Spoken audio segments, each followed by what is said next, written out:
In the vibrant village of Nkoranza, nestled deep within the Ghanaian savannah, education was considered the golden key to a brighter future.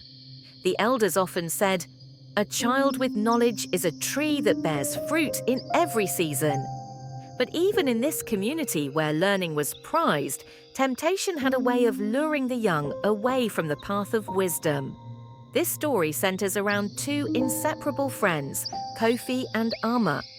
Kofi was the son of the village chief, a boy with a natural charm and a mischievous streak. Ama, on the other hand, was the daughter of a hard-working seamstress and had an ambition that reached far beyond the boundaries of their village. Together, they were known for their energy, laughter, and, occasionally, their troublemaking. One day, a mysterious man named Uncle Tete arrived in the village, driving a shiny black car that glittered under the sun. Uncle Tete claimed to have travelled far and wide, and he spoke of a glamorous world in the nearby city of Kumasi. "There are places where the music never stops," he told the youth, "where the lights dance in 1,000 colours, and fun is the only language spoken." The young people of Nkoranza were spellbound. Kofi and Ama were no exception. Though they had always been diligent in school, their imaginations were now captured by Uncle Tete's tales. "Why waste time with books when we can experience life?" Kofi said one evening, his eyes shining with excitement. Ama hesitated, but eventually gave in to Kofi's persuasion. The next day, instead of attending school, the duo secretly boarded a bus to Kumasi. As the bus rumbled along dusty roads, they felt an exhilarating mix of fear and freedom. By the time they arrived, the city was alive with the hum of cars, the chatter of people, and the rhythm of drums from distant clubs. It was everything Uncle Tete had promised and more.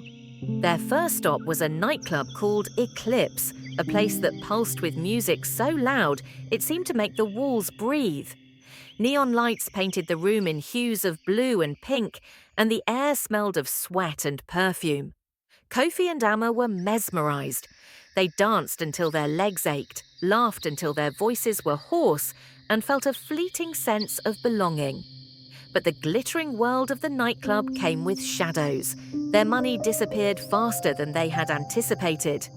Kofi and Ama quickly learned that the city was not as welcoming as they had imagined. Strangers offered them drinks that left them feeling dizzy and disoriented. Their new friends began to demand favors in return for kindnesses, and the pair often found themselves in dangerous situations. One fateful night, as they wandered through the city streets, a man approached them with an offer. He claimed to be a talent scout and promised to make them stars in the entertainment industry. The idea was irresistible. "This is our chance," Kofi said, gripping Ama's hand. But the man's promises were hollow. He lured them into a dingy apartment and demanded they hand over the last of their money. When they refused, he threatened them. Terrified, Ama remembered a lesson her mother had taught her. When in danger, pray and think quickly. She whispered a prayer under her breath and noticed a loose wooden plank on the floor. Using it as a weapon, she managed to create a distraction, allowing them to escape.